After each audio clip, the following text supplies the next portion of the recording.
¿Puede un hombre de Dios convertirse en un asesino? Cuentan las crónicas que en estas calles de Barcelona, junto a Santa María del Mar, un fraile cometió 12 asesinatos, con un único objetivo: arrebatar a sus víctimas los incunables que él mismo les había vendido.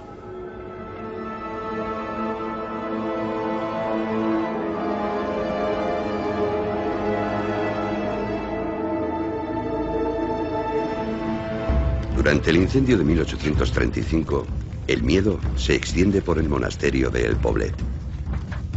Solo Fray Vicens, el bibliotecario, parece sereno, concentrado en salvar los volúmenes más antiguos. Para él, valen más que su propia vida.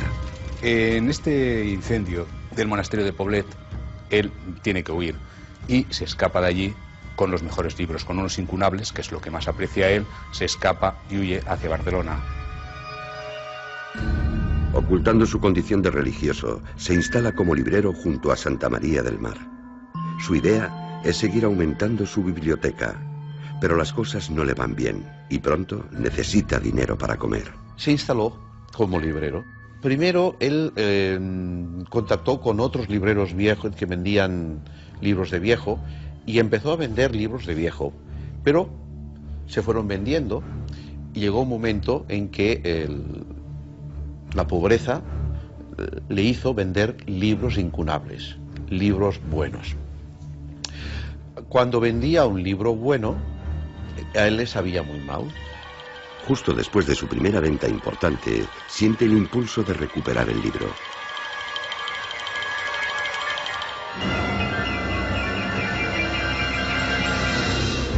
Pero el cliente ya no quiere desprenderse de él.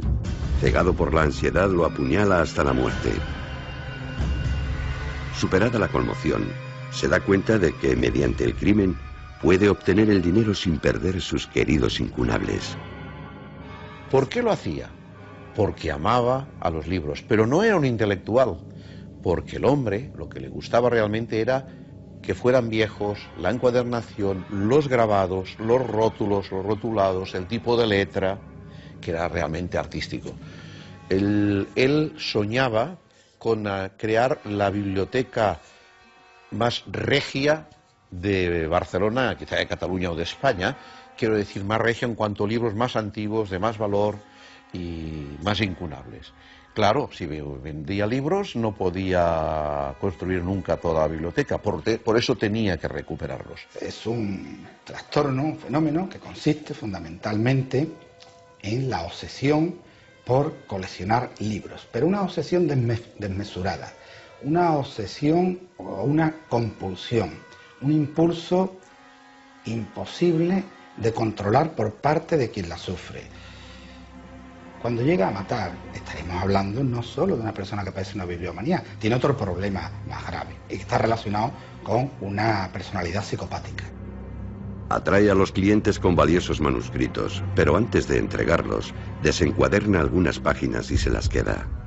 Cuando vuelven a protestar, los asesina y oculta sus cuerpos. Parece un sistema infalible. Así continúa, se habla del caso de unas 12 víctimas, hasta que sale en subasta un libro importantísimo que era Los fueros de Valencia del año 1482. Él le interesa, le gustaría tenerlo, es el que falta en su biblioteca, es tan amante de los libros que siempre el último y el que no tiene es el que más le apetece tener. Y entonces él se ciega ante esa idea. Con los ahorros que va teniendo, puja. Al pujar, ve que hay una confabulación de del gremio de libreros y entre ellos el Agustín Pachot, que hemos hablado al principio, que apujan más que él y le van siempre subiendo la puja y él ya no puede llegar. Hay un punto en que no puede seguirla y se lo acaba llevando el tal Agustín Pachot. Se oye o se rumorea que él ha dicho: poco te durará en tus manos, Pachot, ese libro. Excitado con la idea de obtener un libro vital para su colección, Vicens entra en la casa del librero Pachot. Lo ataca sin piedad y lo estrangula. A continuación, busca el preciado volumen y cuando lo encuentra, prende fuego a la casa. Cuando Pachot fue descubierto el cadáver, solamente encontraron cenizas que se había quemado, incinerado, en fin, podía haber sido el propio Pachot quien con un descuido hubiera tenido este accidente, por lo tanto no le pudieron coger. Y él continuó hasta que un día un corregidor o un juez, una autoridad, buscando por la librería de viejo de este monje asesino, descubrió la parte alta que estaba al fuero del Reino de Valencia. Y entonces automáticamente le detuvieron. A posteriori le juzgaron y le condenaron. Y murió al garrote vil. Su abogado, demostrando una gran habilidad, estuvo a punto de exculparle por completo. Pero la obsesión de Vicens no desapareció ni siquiera bajo la amenaza del patíbulo. Hizo, podríamos decir, un acto de dramaturgia dentro del juicio y se presentó con un nuevo ejemplar de los fueros de Valencia. Entonces, demostrando de que no era un ejemplar único y que Fray Vicens podía ser uno de los poseedores de este códice, ¿no? Cuando se da cuenta de que su libro de los fueros de Valencia no es el único ejemplar que existe, le pide a su abogado que le dé el otro ejemplar que ha presentado en el juicio, lo examina, ve que es real y entonces lo destruye para seguir teniendo un ejemplar único en su especie. La polémica envuelve el caso cuando, a principios del siglo XX, el editor Ramón Miquel y Planas sostiene en un libro que la historia de Fray Vicens es solo una leyenda. Sí, durante casi 100 años, desde 1836 que sale la noticia en la Gaceta de los Tribunales, hasta 1925-27 que Ramón Miquel y Planas publica un libro simplemente con las ganas de desprestigiar esta historia y convertirla en leyenda, se considera una historia real. Y debemos considerarla una historia real si analizamos fríamente todos los datos. Primero, que la Gaceta de los Tribunales no es un periódico cualquiera. Ahí es donde se recopilan las noticias criminales más importantes. La historia de Fray Vicens se publicó por primera vez en 1836, concretamente en la Gaceta de los Tribunales de París. Entonces era una historia en principio anónima que recogía un proceso supuestamente verídico de aquella época. No sabemos por qué de repente cambian, ¿no?, de opinión sobre unos hechos que están constatados. Pero cambian seguramente por presiones, porque no interesaba dar mala imagen, pero el motivo real de fondo es desconocido. Por qué se ha producido este cambio de opinión. Para nosotros sigue siendo una historia cierta. Quizá Fray Vicens sea solo una creación literaria, o quizá la misma mano negra que evitó entonces que la historia se publicara en Barcelona sigue luchando por enterrarla.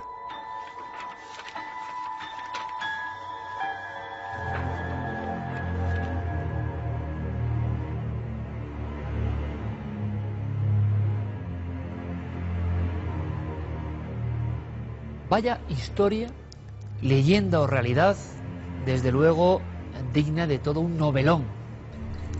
Tiene ecos del Nombre de la Rosa, del Club Dumas, en fin, una historia, al parecer, según defienden algunos, lo mismo que atacan otros, ocurrida en nuestro país, en Cataluña, que es una zona donde se ama el libro antiguo realmente. Bueno, les voy a presentar a dos bibliomaníacos, me uno, pero vamos, ellos son los que saben realmente. Uno es Jesús Callejo, son las presentaciones. Jesús, bienvenido, amigo. ¿Qué tal, Iker? Buenas noches. Después de la aventura increíble del melocotón alquímico, estamos aquí hablando de libros de sangre.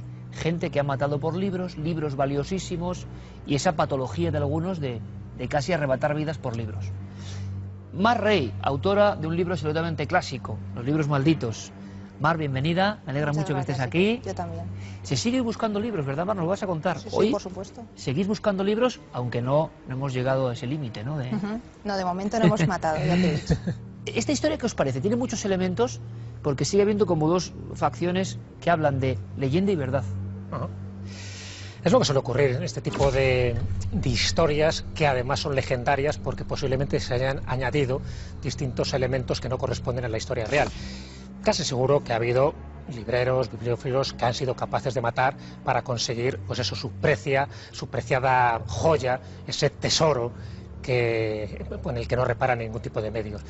¿Qué ocurre? Pues que a la vez que se va generando esa leyenda con el tiempo, siempre hay una parte literaria donde cada uno va metiendo distintos elementos de su cosecha. Por ejemplo, yo esta leyenda la conocía, historia con 5 asesinatos, al final parece que eran 12. Es decir, la conocía, pues eso, que era abad de un monasterio determinado, luego resulta que es monje de otro monasterio. Es decir, son distintos elementos que es muy difícil expurgar lo que hay de verdad y lo que hay de mentira. Pero lo que está claro es que es el ejemplo significativo de lo que es un bibliófilo y es un bibliomaniático. El bibliófilo es el amante de los libros y el bibliomaniático es el que es esclavo de los libros. Cuando tú te conviertes en esclavo de los libros, a partir de ahí estás perdido. Vamos a aprender cosas. Mar, tienes ejemplos de algunas otras historias, por ejemplo, la de Stanislav Gosse, que fue también un ladrón en monasterios. ¿Esto ha ocurrido en muchas ocasiones? Sí, claro. El caso que me cuentas de Stanislav Gosse es un tema impresionante, tan impresionante como este, y que desde luego merece una novela, si no se ha escrito ya. Creo Cuéntanos. que no. Esto ocurre en el monasterio de Mont-Saint-Odile, en la Alsacia, en Francia. Es un monasterio, centro de peregrinación tradicional desde hace 1300 años. Hoy reconvertido en un parador, pero bueno, sigue teniendo su carácter religioso, tiene su propio abad y tiene una serie de religiosos que siguen viviendo allí. Una biblioteca fastuosa, y de repente el abad descubre que le faltan libros. Bien. Ve que no es un robo de fuera porque no hay rotas ventanas, no hay forzadas cerraduras, no sabe muy bien a qué es debido, cambia todas las cerraduras, sella todas las ventanas y siguen faltándole libros. Bueno, claro, como era un centro en el que vivía, es un lugar de turismo al que va mucha gente, bueno, pues se extreman las medidas de seguridad, dejan de desaparecer los libros, pero al cabo de 2 semanas vuelven a desaparecer. Esto no es una historia de hace 200 años, esto es una historia del 2002, o sea, hace 4 días, como quien dice, ¿no? Hace firmar a todos los religiosos y religiosas que vivían con él un juramento de que ellos no están robando esos libros. Pero la realidad es que hay veces que faltan hasta 40 y 50 libros. Hay noches en las que ha desaparecido una estantería completa. Y bueno, pues ya decide poner el caso en manos de la policía. Empiezan a investigarse todas las cosas y uno de los policías, un gendarme, que es quizás un poco más novelero que los demás, dice, bueno, aquí a lo mejor lo más seguro es que tenga que haber un pasadizo secreto. Es la única historia que tiene cabida. Empiezan a buscar en todas las estanterías y una de ellas suena hueca. La mueven. ¿De película? De película, no, es que el caso es extraordinario. La mueven, entran en una habitación, en un habitáculo, siguen el habitáculo y ven que va a dar paso, da al final a una portezuela. El Mont-Saint-Odile está situado encima de un peñasco de 700 y pico metros de altitud. Le ponen una trampa al supuesto ladrón, porque claro, llegan a pensar que era una cosa del diablo, porque aquello no tenía ninguna explicación. Ponen una trampa y aquella misma noche vuelve a perpetrar su crimen. Entra este hombre y se vuelve a llevar libros y le cogen con las manos en la masa. ¿Quién es el ladrón? Pues el ladrón es un ingeniero mecánico de 32 años, de Estrasburgo, apasionado de los libros, una pasión que hereda de su padre. Al principio empezó robando los libros porque tenía una copia de las llaves de la biblioteca. Cuando se cambian las llaves, este hombre, que visitaba asiduamente la biblioteca de la Universidad de Estrasburgo, encuentra un manuscrito en el cual se describe un pasadizo secreto que nadie sabía, ni el propio abad, escrito hacía 200, 300 años, y que él utiliza para poder acceder a la biblioteca. Y entonces iba por las tardes, al atardecer, con su bicicleta, sus maletas, sus mochilas, sus bolsas, para llevarse los incunables, porque era un fanático de los incunables. Llega a robar 1000 ejemplares que tiene en su pequeño apartamento de Estrasburgo. Escalaba los 700 metros, que es que no es ninguna tontería, con sus cuerdas.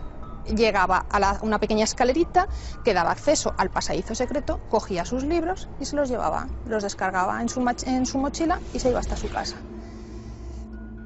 Le juzgaron, pero él dijo que en realidad él no quería beneficiarse ni lucrarse de esos libros. Eso te iba a preguntar, que era un amor puro por los libros. Era amor puro por los libros, porque ¿No era para contraventa? En su defensa dice que aquellos libros estaban llenos de excrementos de palomas, de polvo, que nadie los leía, nadie los utilizaba, incluso algunos ejemplares los había restaurado él. Los tenía en perfectísimo estado en su casa y lo único que era por verlos, por mirarlos, por leerlos, por disfrutarlos en la intimidad de su hogar.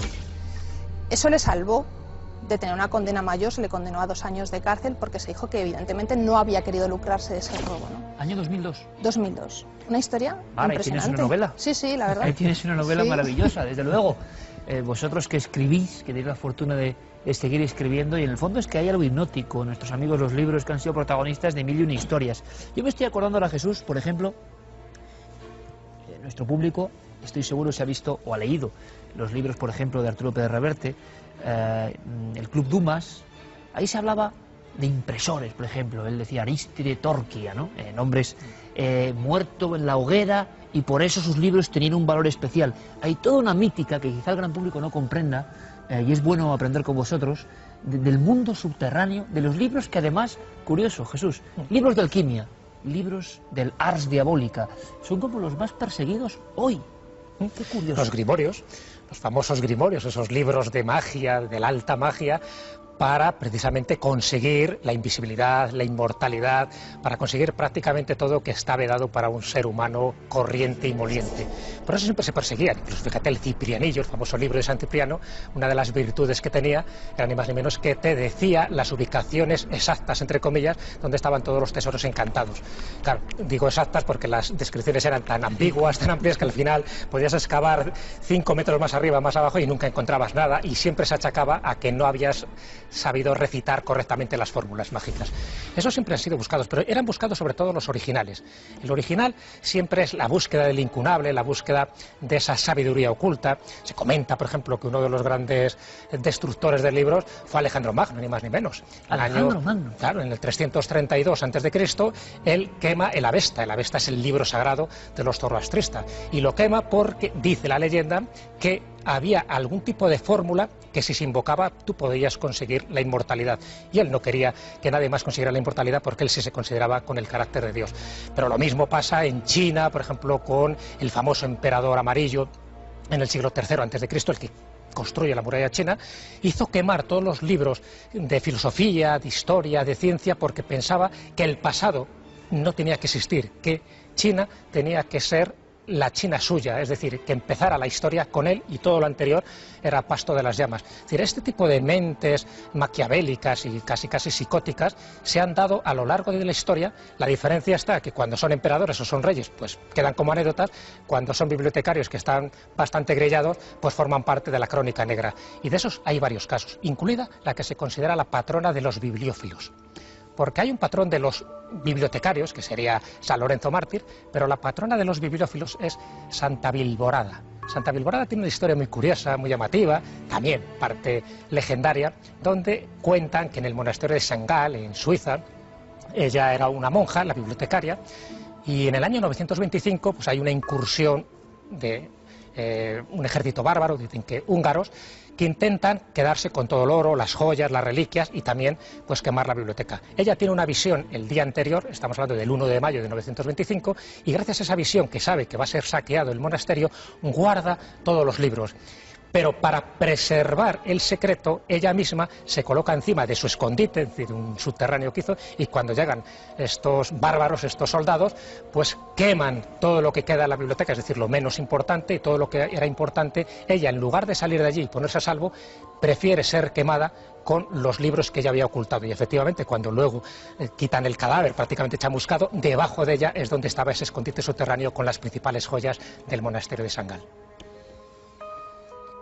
En fin, sin palabras, historias de la historia, y los libros siempre hay, hasta el punto de que ese momento en nuestro país de la desamortización de Mendizábal provoca, como viene contado Marrey, que en muchos lugares que eran herméticos absolutamente, donde se controlaba el conocimiento y el misterio, de repente quedasen ahí al albur, a la buena de Dios, nunca mejor dicho, ¿no? Y en ese momento hay una fractura importante y hay mucho trasiego de libros y mucha persecución de libros. Hoy en día, y esto es una bonita hilazón entre esta sensación, decimos, ¿no? Humberto Eco, Arturo Pérez Reverte, sabor antiguo, ¿no? Pero es que en el siglo XXI, en la época de la cibercomunicación, y ahora hablaremos de eso, hay otro tipo de búsquedas. Y yo no sé si también hay conflictos, competiciones, subastas digitales, más de un duelo, y libros muy perseguidos hoy. Yo quiero que me recomendéis vuestro libro anhelado y perseguido del misterio. ¿Cómo son los bibliófilos a través de Internet hoy? ¿Qué se está haciendo hoy? sobre todo para esos libros mágicos o de misterio? ¿Siguen siendo muy difíciles? ¿Qué forma hay de aproximarse? Yo creo que ambos estáis metidos en ese mundillo también, ¿no? Los bibliófilos se caracterizan porque quieren tener el texto original. Yo, en mi caso concreto... Las claves de la búsqueda del bibliófilo. El texto original, primera edición... Hay fanáticos de las ediciones Princeps y tienen que ser esas ediciones. ¿Qué es eso, Mar? Para explicarlo... La edición Princeps es la primera edición que se publica de un texto. Para que todo el mundo nos comprenda, y esa es la que persiguen, Esa ¿no? es la que persiguen. Hay gente que exclusivamente quiere esa edición. Los demás no le interesan. Los demás no les interesan. Hay gente que busca ejemplares que no tengan ninguna... Inmaculados, muy difícil, claro, lógicamente. Cuanto Inmaculado más antiguos, se llama al libro que no tenga ninguna mácula, ninguna estropicio, no esté cortado, no esté comido en una esquinita por un ratoncito, no ¿Y eso tenga... puede hacer que el precio se multiplique? Sí, claro, evidentemente. Hay gente que, por el contrario, lo que buscan son las excepciones. O sea, un ejemplar de una edición que le falta una página, que tiene una página traspapelada. Cada cual busca una cosa diferente. Pero, por ejemplo, tú has buscado personalmente una de esas joyas del misterio, un libro que habla de ángeles y demonios. Sí, y mi búsqueda. Claro, es mi cuéntanos búsqueda. cómo es esa búsqueda, Mar. Sí. ¿Qué ocurre en el siglo XXI en una persona que sabe tanto de libros como Mar, que busca, que ha escrito libros importantísimos sobre libros, pero hay libros que se siguen resistiendo y su leyenda crece, por lo tanto? Sí, yo busco desde hace muchos años una obra publicada a mediados del siglo XVII por un fraile oscense, Blasco de Lanuza, que se titula Patrocinio de ángeles y combate de demonios. Patrocinio de ángeles y combate de demonios. Si alguien tiene algún dato para Mar... Cada cierto tiempo hago una búsqueda, intento encontrarlo, no se encuentra ninguna referencia.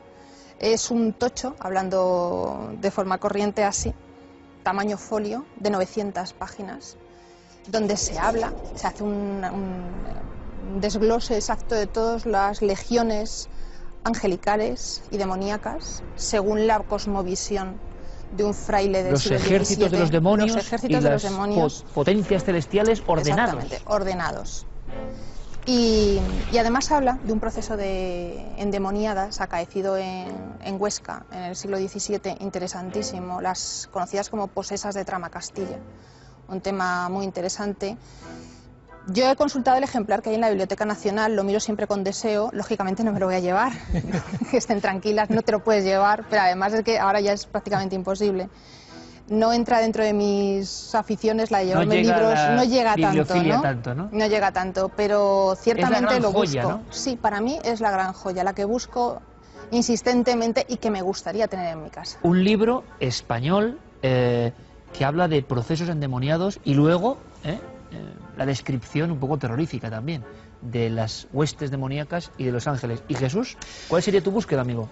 Pues te podría decir dos búsquedas. Por una parte, un libro imposible, que sería el Necronomicon.